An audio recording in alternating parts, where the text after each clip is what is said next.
tonight as we go through this. There's one over here, Jim, if you need one.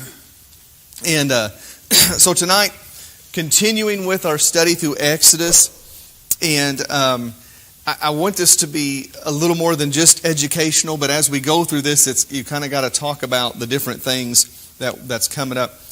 I want to say that we ended with the Ten Commandments last time. And if we go on, what we'll see in the book of Exodus and in Deuteronomy, Leviticus, it's got the same author, of course, the first 5 books written by Moses. We'll see an expounding of some of the law as we go into some of the other books that Moses penned as well. And but what we're going to see is if we go from 20 on, the next few chapters, there is more laws that are coming out. We expound on those laws more. And I said last time, I mentioned that there was, when we look at the law of the Lord, there were ceremonial laws, there was those moral laws, and there are civil laws. But I wanted to throw in this time too, there's also dietary laws, because that is such a position of conflict. Seemingly, some people have such a hard time of understanding, and it's used against many young converts. Why do you all wear a shirt, and you've heard me say it, that has mixed fibers in it, but yet you think there's something wrong with this, whatever it might be? And what we need to understand is that, and I did talk about this some in our previous studies, because I just couldn't keep from it. But with those dietary laws, with those ceremonial and civil laws that were given to the Jews, the Lord was taking them and separating them. He was putting them in a place of separateness, of oneness with Him. And so He was taking these people. This was His chosen people, this chosen nation that He was going to use in which to take His name to all the lands, all to the world. And so by doing so, He starts molding this people into His people. And He starts doing things that nobody else was doing through these people. No other society was operating like them. And I said Hammurabi's Code. Even you'll see that was a secular group that wasn't too terribly far away from the Jewish people. And they had a code there that King Hammurabi put in place. And people will point to that. But there is a vast difference between those two. And God was taking this people, and He was saying, really we look at this and we say, okay, the law is my way to get close to God. Really, the law was God's extension to allow this people to get close to Him. And the laws, that's what I've said, the people are so blessed by the law. In Psalms we read, how I love Thy law. How I love Thy precepts. The people would say this because they were so blessed because God had allowed them into His throne room. He gives another way to do that, and we're going to see that today, is through the tabernacle.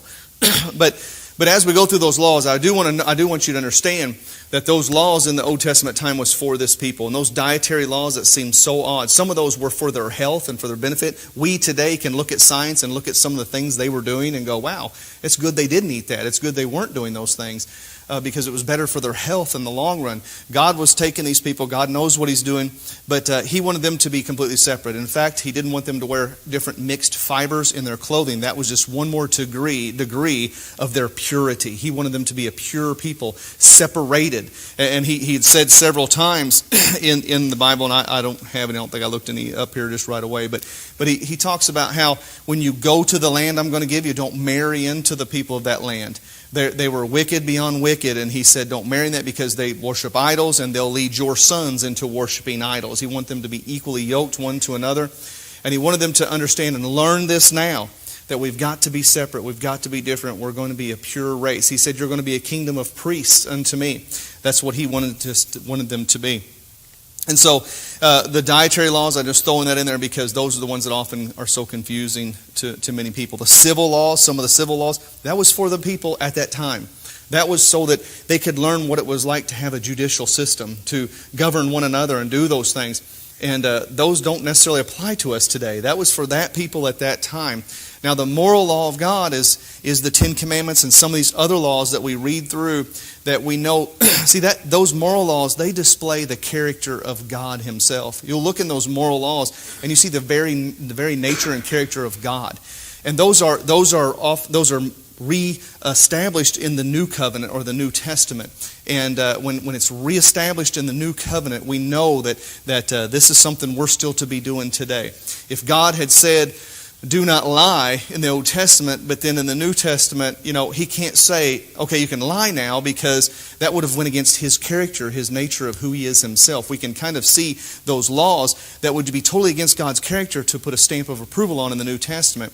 And we often see that Jesus, or one of the New Testament authors, through the Holy Spirit speaking through them, revalidated these moral laws throughout. And so that's the difference. That's why we do some things that we do. If they've went away, it's because those were not for us. Those were for that nation of Israel. But the moral laws are for all time. God said they would be there for all time, for all generations.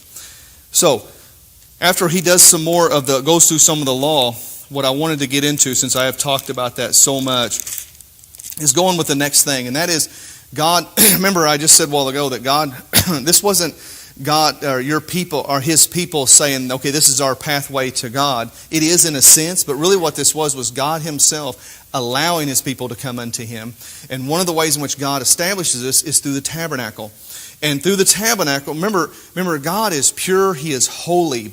We can't even approach him, see him for who he is, see him face to face. In his glory, in his purity, in his holiness, his holiness is so pure. Think about Isaiah when he was allowed just into the throne room, just to not even see God, but just in the throne room where the train of his glory was. The first thing he did is collapse on the floor and say, "Kill me now, I'm a man of unclean lips." When we think about the tabernacle, God is going to be with this people. He said, I'm going to reside with this people. I'm going to tabernacle with my people, which means dwell with my people. But in order for a holy and just God to tabernacle with these people, he establishes the tabernacle, which would allow them to have a way to purify themselves enough to where they can approach God. And so we see a little bit of that. We see a lot of that happening here, and I want to go through some of those steps of how God allows the people to come into him through this tabernacle. We're going to see this tabernacle represented in the New Testament through the things that Jesus Christ does. And so I know many of you have studied the tabernacle before, so I won't spend forever on this, but I do want to go through it tonight because that's where we're at in the book of Exodus. And so I've given you some papers there, to look at. And some of those is some take-home stuff, and some of it there I want us to look at together. Moses here in chapter 24, he at one point here it says the Lord tells him that he needs to write down everything. Verse 4 of 24, Moses wrote all the words of the Lord and rose up early in the morning and built an altar under the hill and 12 pillars according to the 12 tribes of Israel. This is another place where we see Moses recording himself, that he began to record the words of God, that he wrote this down as he's writing it down. But we see this here, that he rose up early in the morning and built an altar under the hill and 12 pillars according to the 12 tribes. So he sets up 12 pillars to represent each of the 12 tribes of Israel, sets that pillar in the middle. This is the first temporary tabernacle. He builds a temporary tabernacle until they can get this tabernacle, the actual tabernacle of God built. This tabernacle is going to be mobile. God instructs him how to build this. That he wants him to be able to pick this up and move it from place to place and that sort of thing. So it's a mobile a tabernacle, a place where God himself is going to reside in his glory. We see that up here in the top corner. That's supposed to be the glory of the Lord residing on top of the top of the covenant, of the Ark of the Covenant. But he wants us to be mobile. So we're going to make this a mobile. We're going to move around as the people are moving, heading toward the promised land. But 400 years later is when Solomon's going to build that permanent temple, that first permanent temple. So this is going to be used for a long time. This is what David used. David used the portable tabernacle as well, as God had originally instructed here with Moses. So I will say that what happens is God gives very, very detailed. If you look at it, we know what this tabernacle looked like. And you can go through, and this is often this last part of Exodus where people skip over. If you're reading the Bible, because wow, it's just, I want you to build this. It goes into such great and vast detail, meticulous, down to how to build each piece of what we would call the furniture that's going to be there, and all of the curtains, the actual tent itself, the size of it, everything is in here to the absolute T. And so a lot of people, as you read through this, It gets hard to read. I understand that. It's wow, there's so much detail, but I think in that detail is such a great message to be known that God was in control of this. God said, I want it built this way, and I want it to be built correctly. And not only do we see that, but we see that the first part of this, the several chapters of this, is God given how He wants it to be built. And then the last part is them building it to exactly the T of how God wanted it built. And so that's where the repetition comes in. And many people will stop reading in Exodus or kind of skim over because of that. But God is a God of detail. And so when we look at this, I wanted to say, just go through and let's look a little bit at the at the tabernacle and what it's going to look like. So I've given you some sheets there and a little map that kind of blows up what this looks like up here. The outside of this would fit in the backside of a football field on one side of it. The tabernacle itself is 45 foot by 15 foot by 15 foot. And the outer court, of course, is 150 foot by 75 foot. So 150 by 75. So this is 150 foot long, 75 foot wide. Each of these curtains are 7.5 foot tall that go around it. The curtains are made of linen. And just about everything we're going to see that's inside of the actual tabernacle is made of linen that's facing inward. It's linen because we don't want to see nothing of works, nothing of blood. So nothing there is used that's wool. Wool would come from an animal, killed an animal. Linen comes from a plant. But we'll see that's what that's built on. The outer covering of the tabernacle, we'll see something else used. But I just want to give you some scope of the size of this thing, of how big it is. And it's pretty much to scale with our little figures there that you see in this model up here of the tabernacle. When you come in the front court, the gate of this, it always faces to the east. And this is the center of our camp. So you see the tents, oh my goodness, you see the tents gathered around. Better come back alive. The tents that are around this, the tabernacle is in the center. And the tribes are set up. So over here's Asher, here's Naphtali. All of the tribes of Israel are built around this with the tabernacle as the centerpiece of every time they move and every time they camp. And so if we come in the gate there at the front, that's 30 foot long. This here part down here is 30 foot wide. And that's our entrance in. That's where we would come in if we're as a person, if we're coming to make our sacrifice. The overall theme color is scarlet, purple, and blue. Those are the most precious colors. Those are the colors that are hardest to find. Dye is not something easily found at this time. But also, purple we know is royalty. The scarlet, it represents the blood. And it's just a wonderful thing. It's beautiful. And God sets apart certain men, and I think I put that down here, toward the bottom, where God sets out certain men that He fills with the Holy Spirit with their talents and gifts to be able to make these intricate weavings out of gold, and to make these curtains, to make the poles and the standards. Everything is made in a special way. So let's go through some more of this. Let me see here. I want to go on with. Let me see. Where do we want to start at? If we come in the front, this first part here is the altar. So if we come in this front gate here, we're going to come to the altar, and there's going to be a priest there. The altar is made of brass. It has the horns on all four corners. Some people said that was to tie up the bull that was going to be sacrificed. We can't find any evidence of that, but it was a place where blood was sprinkled on the horns. The horns faced upward toward God, and this part here was all made of bronze. Underneath of the bronze altar was a grate system. It's all spelled out right here next to us. We know exactly what it looked like. There's a grate there. It looks like a grill so that the different pieces, the ashes could fall through. There was a removable tray. There was weight. They really had really fixed this up nice and very large so that we could throw a whole goat or ram or bull on there so that we could be cooked as far as or sacrificed to the Lord. So anyways, this here is the first thing you would encounter, and this is as far as you would go. If you come to give a sacrifice unto the Lord, you make it no further than that right there. Most of the time with a sin sacrifice, there's different, God's going to spell out the different types of sacrifice. With a sin sacrifice, if you bring a goat, let's say there, or a sheep, you would lay your hand on that sheep. You, the person that brought it, you're the one that's coming to say, I'm offering a sin offering for the sin in my life. I would lay my hand on that goat or that sheep that I brought, then for a sin offering especially, it would need to be a spotless animal, usually a male spotless animal is what you're going to want to have, and you would lay your hand on that while the priest kills it. And so you're relaying your sin to this animal as a sacrifice, and the priest would kill it right there in front of you, and it would sprinkle his blood on the four horns. And in a sin offering, the entire animal is completely given unto the Lord, burnt completely.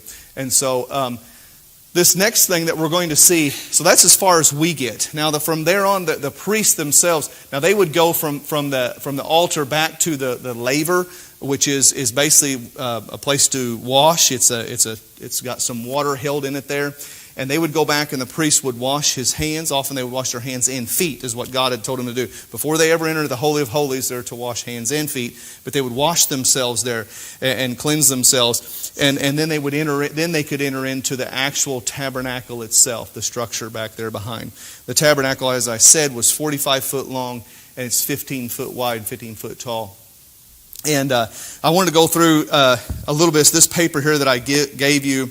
It's got some places there for you to fill out some things, some verses to look up. And if we kind of look at that, that's what I want to look at. If we go, let me go through just the map here so we can see what this is. But if you go in the front part, if the priest goes in the front doors here on the beginning, on your right would be a table with bread on it. It's called the table of showbread. And so on your right is the showbread. On the left is the menorah, which is the candle. God tells exactly how to build this thing. And then straight ahead of you is a small table that incense would be burning on. And then you would see this beautiful, intricate curtain ahead of you. And it would have cherubim angels made of gold on it. And it's also blue, scarlet, and purple. And it's gorgeous. And with these big, intricately woven cherubim angels on the front of it in gold. And there is no seam on that veil that goes across, or that curtain. You can go in from either side, but there is no seam in the middle to open it with. And then beyond that, of course, there's only one thing in the room behind, which is 10 by 10 by 10, and that is the Ark of the Covenant. And so upon the Ark of the Covenant is the mercy seat sits on top with two cherubim angels facing one another, made of gold. Inside the Ark of the Covenant is at this time would just be a jar of manna, and the 10 Commandments will be placed in there. Later on, Aaron's budding rod will be placed in there as well. And that's the only three things that will ever be in the Ark of the Covenant. But what I want to do is look at this sheet here and kind of go through this, because this needs to be more than just a history lesson. I wanted to look at some of the things here and talk about what we want to talk about in a Bible study. What does this mean? What does this mean to us today? What's the connection? That's what I put over on the side. Connection to the Lord and His new covenant in the New Testament. The Ark of the Testimony, the Ark of the Covenant, is our first one there. That can be. I put the place where it can be found in Exodus. If we think about that, the Ark of the Covenant, it was made of acacia wood. The Ark of the Covenant is going to have the mercy seat on top of it. I don't think I put it on the mercy seat. So the Ark of the Covenant is a box made of acacia wood, and on top of it is and it's overlaid with gold, pure gold, and it's got little hooks or little grommets on the side where you can make a pole of acacia wood and slide it through those so the priest can carry it. You guys know this, I understand. But the lid, the mercy seat, that's considered the mercy seat. That's the seat. That's kind of mimicking the throne of God. So on that seat is where the glory of the Lord is going to rest upon that seat. So it's made of absolute pure gold, made of 1 talent of gold, made of one pure piece of 1 talent of gold. So a talent is about 75 pounds. So they took 75 pounds of gold and they heated it up and beat it out into a seat. And it's with these angels, and it's all made of one piece, nothing added to it.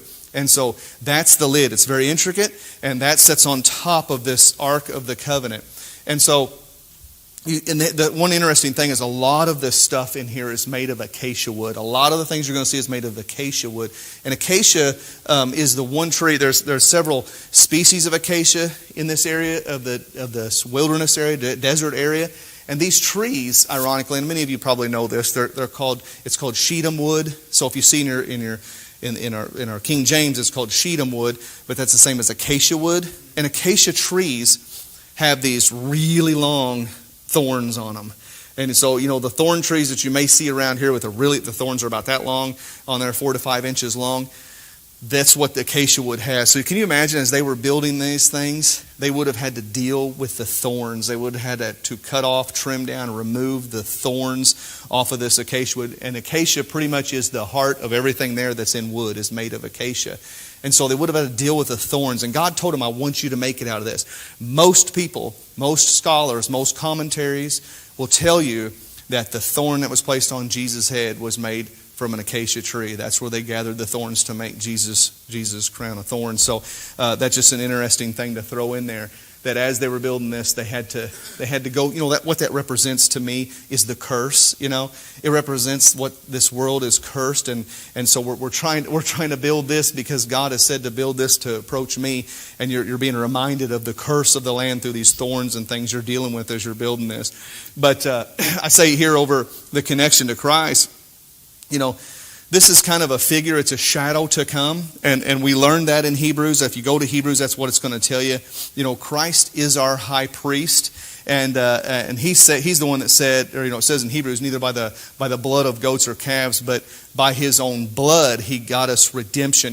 So when it comes to entering that special place behind that curtain, you know the story, but the high priest can only go back there one time a year.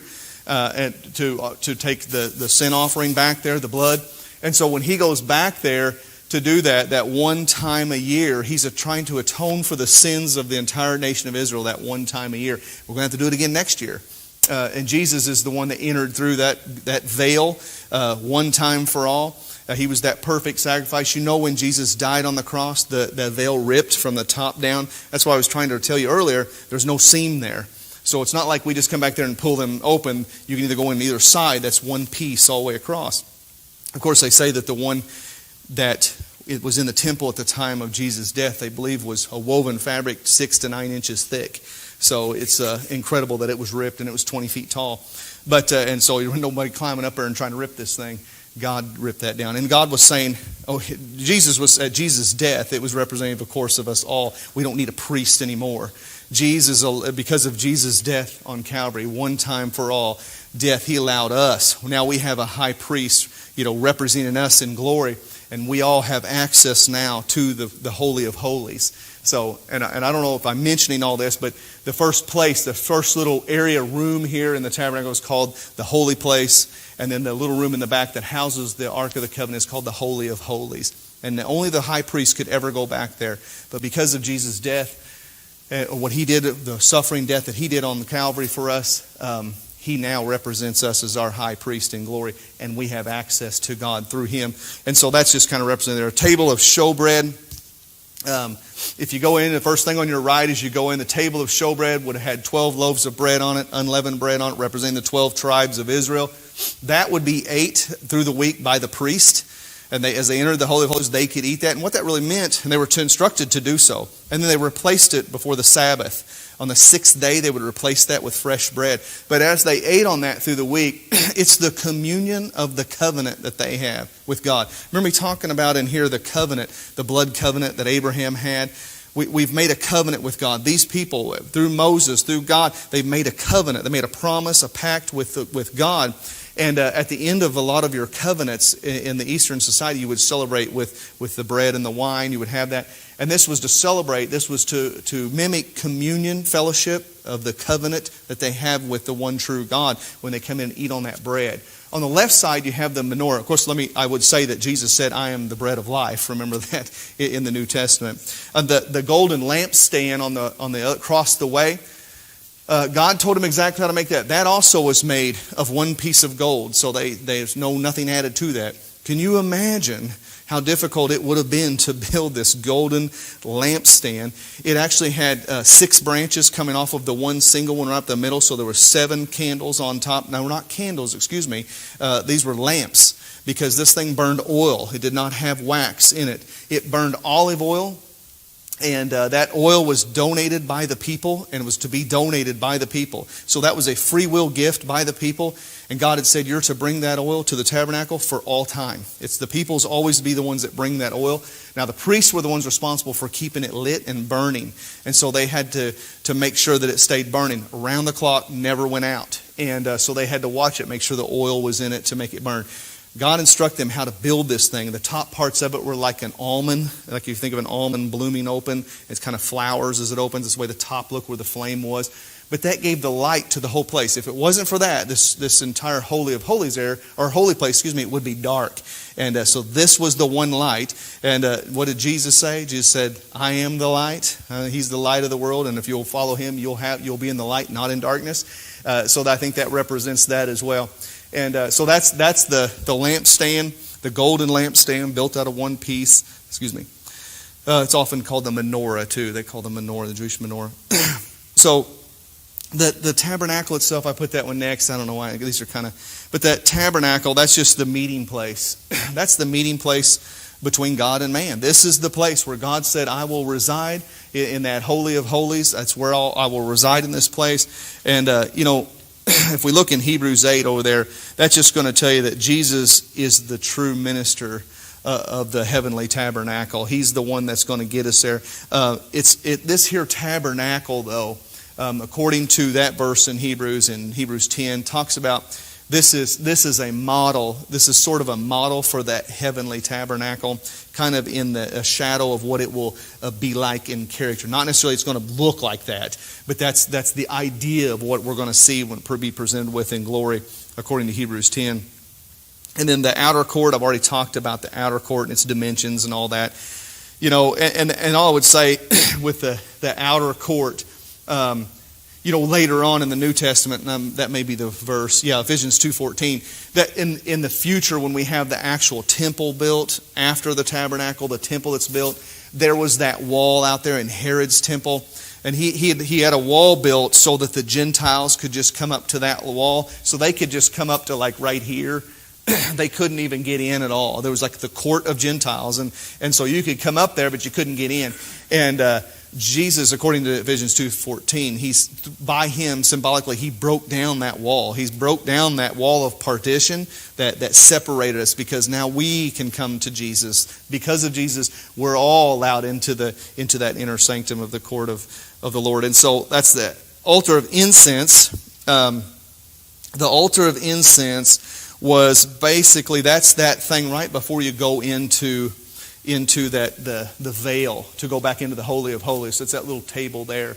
On that was to burn incense. God gave the ingredients for what he wanted. He got a special recipe just for the incense that he wanted burned on that altar. And he said, you're not to use this ever in your own home. This is only to be used right here. But he gives us the recipe for how to make it. But he says, don't ever burn it anywhere but right here in this holy place. And so it's to be burned in the morning. The high priest is to come in and burn it in the morning and in the evening. And really symbolically, I don't know if I wrote, Revelation, it's really talking about the prayers. That's our, every time we see the incense and the smoke in the heavenlies, that represents the prayers of the saints. So think about the prayers of the saints. They're continual before the Lord. Let's see. They also wipes blood on the horns on that little incense burner once a year too. The artisans, that's what I was holding back on talking about earlier. If you look in 31:1 through 11, he talks about God specifically names a few people that he says, I have given them the Holy Spirit. I have given them talents and wisdom in certain ways that they know they can make these things. Because and I'm not going through a lot of this. There's a ton more about this that I'm not going through. How intricate it was built, how beautiful it was built, in the way that it was done. Can you imagine building that, as I said, that seat, the mercy seat, out of 1 talent of gold, and building it into what it was? And he had sculptors, he had these men that could mold this gold in such a way to make it right. And God said, I've put my spirit on them. And he even mentions there's other wise men that he said, I've done this same thing through. And they're the ones that are going to build this, going to help you be able to do it. Where did they get the gold, by the way, all the jewels, the precious stuff to be able to do this? Think about the ephod of the priest, which was the priestly garments he wore, the jewels it had on it representing the 12 tribes. They got this from the people themselves. When they went to build this, Moses explained it to them that God wanted them to build this, and he said, we need the stuff to do it with, and the people brought it. It was the first free will offering we ever seen in the church.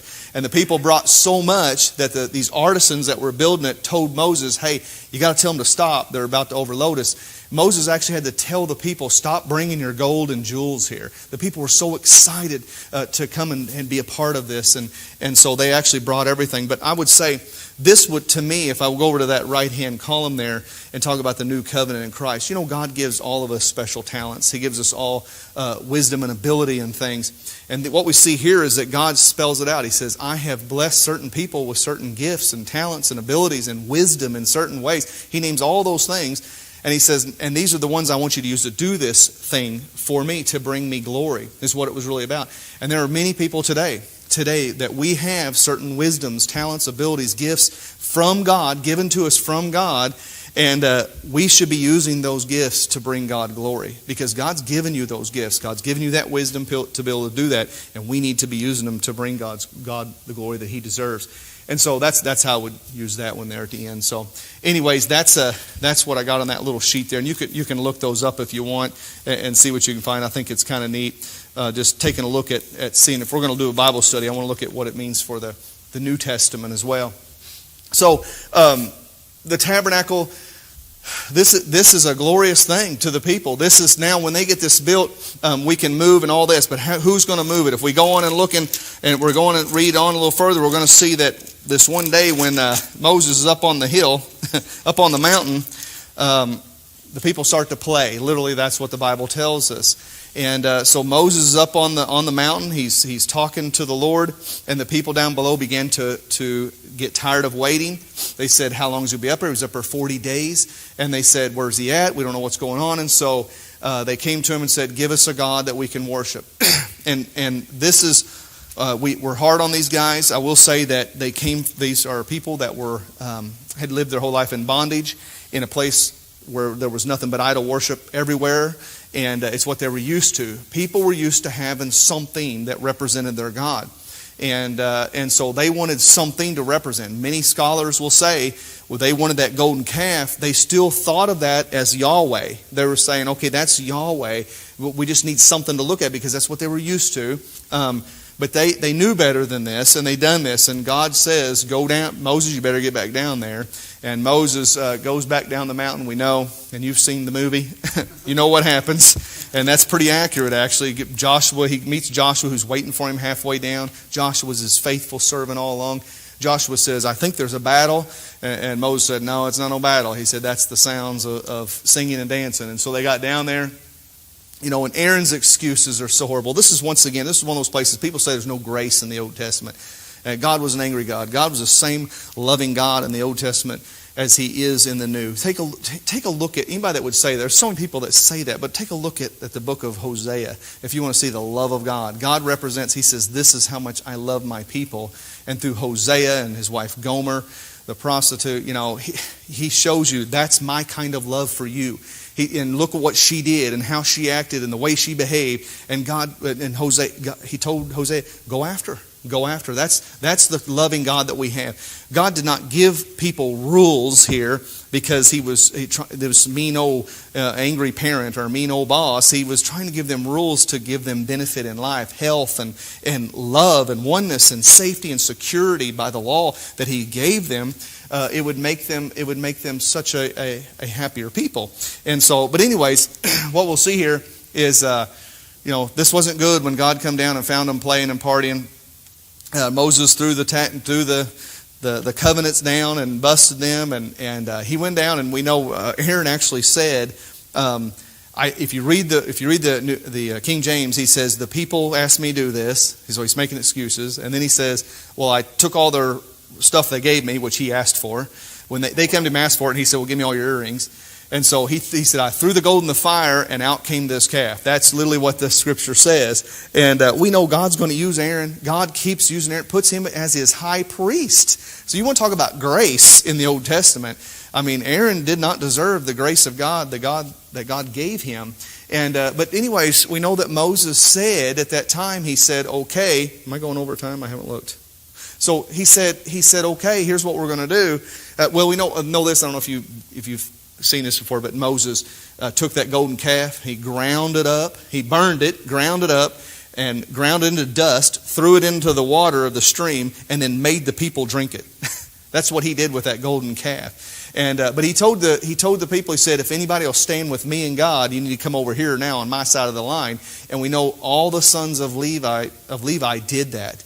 And so the Levites that become the priests, they become the priests because they chose to stand with God.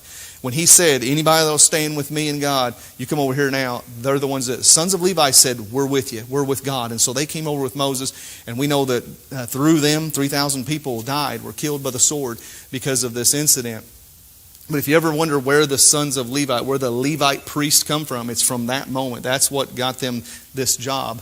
And so we know that after this, Aaron is used. Not only Aaron, but his 4 sons become priests. And then these Levites become the priests. And God says, that's the ones I want to be my priests going forward from here on out.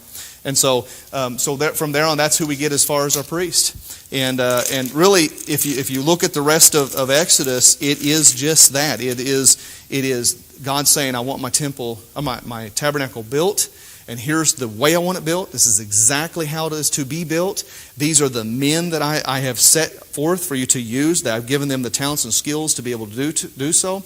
And then the rest of the book, there's 16 chapters from 20 there, I think, that we're looking at, where it's just building the tabernacle, because he tells them how. And we go through all the specifications on how to build every piece that's in it and how he wants it built, the dimensions, everything.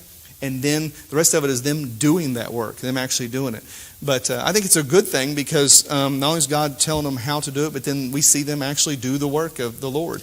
And so anyways, that takes us really to the end of the book of Exodus. That is the end of the book of Exodus. So Exodus is more the historiological book. If you look at it, if you look at the 5 books that Moses wrote, when you look at Exodus, that tells us the basic history of it. Deuteronomy is Deutros. It's the second telling of the law. So really get into the law in Deuteronomy. And Leviticus, we'll see in Numbers, we'll see the counts. And we're still dealing with the same era, a lot of it. But Exodus is pure history. It's just telling the history of this is what's happened. And so this is what's happened. This is what we see come through us. I didn't talk about, but we do see the feast out of this. God gives them the feast that they're to follow.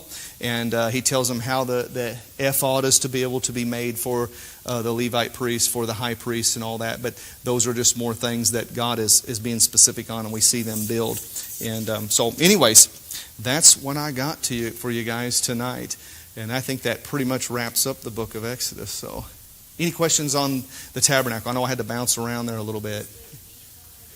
The ephod is there's a breastplate basically that the high priest will wear, and he puts it on over top of his other garments, and it has stones in it, very expensive jewels that represent the 12 tribes of Israel, because he is representing them when he goes and kills the ram, or and takes it as a sacrifice unto the Lord. He's representing all 12 tribes, and that's kind of got it on display there on his chest, that it's who he represents. So he wore bells along the bottom too of his garment. There's and I have said this in the past, but when I was younger I did say this. I hope I've never said it here, but they had there's in the Middle Ages, we think this is where that started out, but and there may be truth to it, but there's nothing biblical about them tying a rope around the priest when he went into the Holy of Holies. There was a fear there. They were very fearful of the Lord. There's a verse here in Exodus that says the people looked up on that mountain and they saw God, and they saw who he was, and they describe him as an all-consuming fire. As we see in the New Testament, he's described as an all-consuming fire. And so there was a fear when you went in there, you were to be cleansed. I would say that's with the laver. They had to wash their hands, wash their feet, and before they entered the Holy of Holies. And I was saying that we too as Christians, if I would relate that to the New Testament, before we approach God himself in all the glory of who he is and the splendor, we should be cleansed. We should seek to cleanse ourselves through prayer and asking God to forgive us through confession of our sin, and before we dare approach him. And so they said, though, that the high priest would wear these little bells around him, so that that was one way they knew when they were in the Holy of Holies. They could hear those little bells tingling, and they know he's still alive. That is true. That is in Exodus. We have scripture to base on that. And so if something happened, then they would know. But the rope thing, we're not so sure. There's nothing biblical to support that. Yeah, that just the covering of it. So the bottom part facing down was linen, because once again, you want nothing fleshly, worldly inside that tent where God's place is. So it's linen, and then there's another layer then of ram's hair, and the ram's coat is dyed scarlet, but it's hidden. You can't even see it. So you have the white linen roof over this, and then you have the ram's coat over that, and then after that you had, I don't know if I wrote that down anywhere. It's basically okay. So it's linen. Looks at it. It's linen, goat's hair, then the ram's hair, which is kind of the same thing, but it's what it says: linen, goats, rams, and then the top part. They called it sea cow, and we think it was seal skin. Is what most believe that it would have been, was seal skin. Some have said porpoise, but I don't see that. Seal skin is what most believe it was. Is over the top, and in the King James it calls it badger skin, but they say it's that word comes back to sea cow, and so most believe that to be seals, and so they waterproofed it by putting the seal skin over the top. And they also said that seal skin would have camouflaged it some, made it not look so special. These out here are just white linen. Those are all white. And so if there was marauders or raiders would come in, that tent didn't look like nothing special. But if you went in, oh my goodness, the amount of gold and things you would have seen in there. But that would have waterproofed it and kind of camouflaged it as well. Yeah, I did write down there. Linen, goat's hair, ram, and then badger or seal.